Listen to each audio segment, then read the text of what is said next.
Mr. Deputy Chairman, I am happy to be able to speak in this House once again. I do so for the first time on this side of the House, and that makes me doubly happy. I welcome the friendly and conciliatory tone of the Honorable Finance Minister's speech. I think the tone and approach has changed over the last 3 or 4 weeks, and the augurs well for this bill, although it will depend upon the outcome of this debate and the assurances that the government is able to give on many issues which he himself hinted are still outstanding issues and need to be resolved. If I may say, in the lighter vein, between 2011 to 14, I did virtually what was called traveling between my Prime Minister, the leader of the opposition in the Lok Sabha, the leader of the opposition in Rajya Sabha, and the empowered Council of State Finance Ministers. Para, we tried to pass the GST bill with the support of the principal opposition party, and we failed in the last 18 months.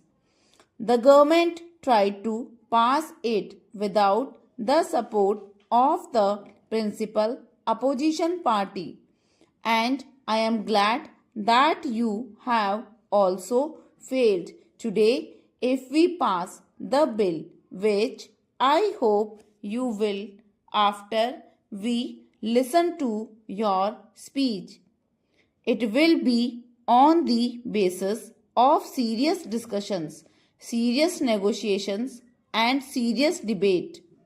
It is far too important legislation to be passed on a partisan basis.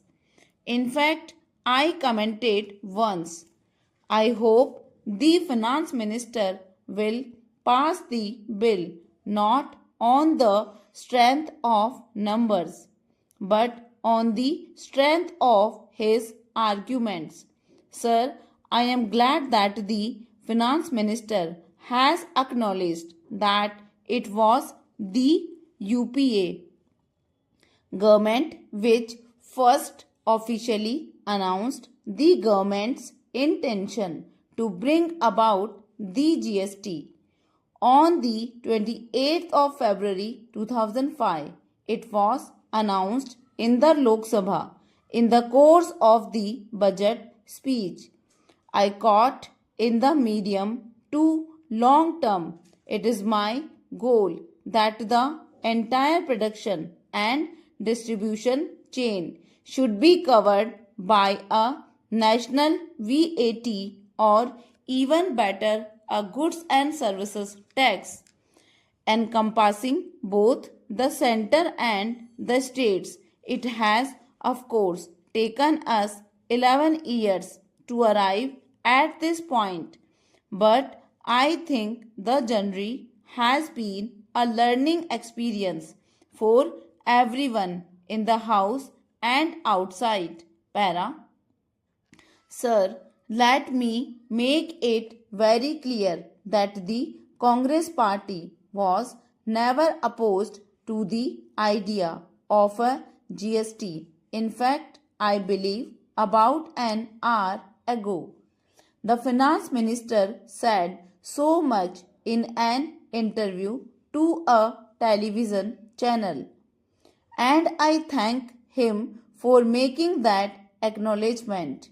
We were never opposed to the idea of a GST. We are not discussing or debating the idea of a GST. The debate has gone in this country for several years, and I think the country is now ready to embrace the India idea of a GST.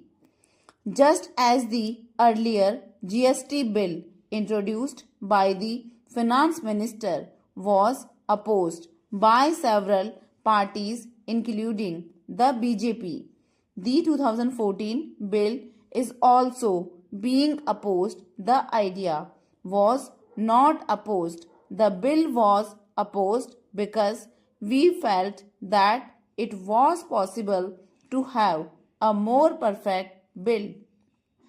And I choose my words carefully. There can be no such thing as a perfect bill, and in a legislation as transformative and as revolutionary as the Goods and Services Tax Bill, I don't think anyone from the government side will claim that this is a perfect bill.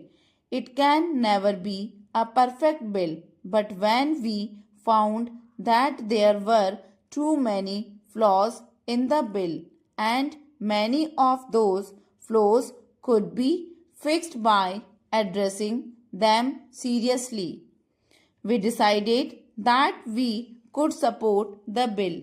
Para, I am happy that in the last few weeks there has been a serious engagement by the government with the opposition parties, including my party, and I am glad that considerable progress has been made.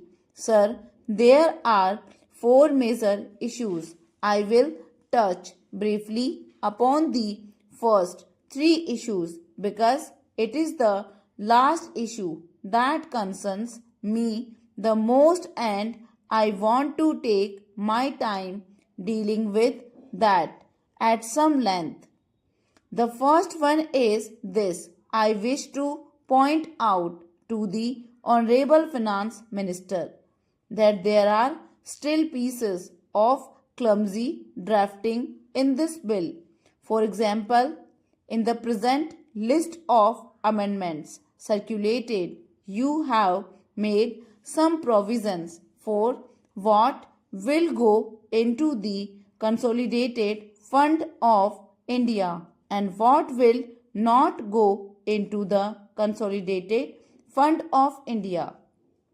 This problem should have been noticed much earlier. It should have come in the draft bill, but it has come today in the form of an amendment. And while I will not take too much time explaining what I have in mind, if the Honorable Finance Minister reads it more carefully, he will find pieces of clumsy drafting. Stop.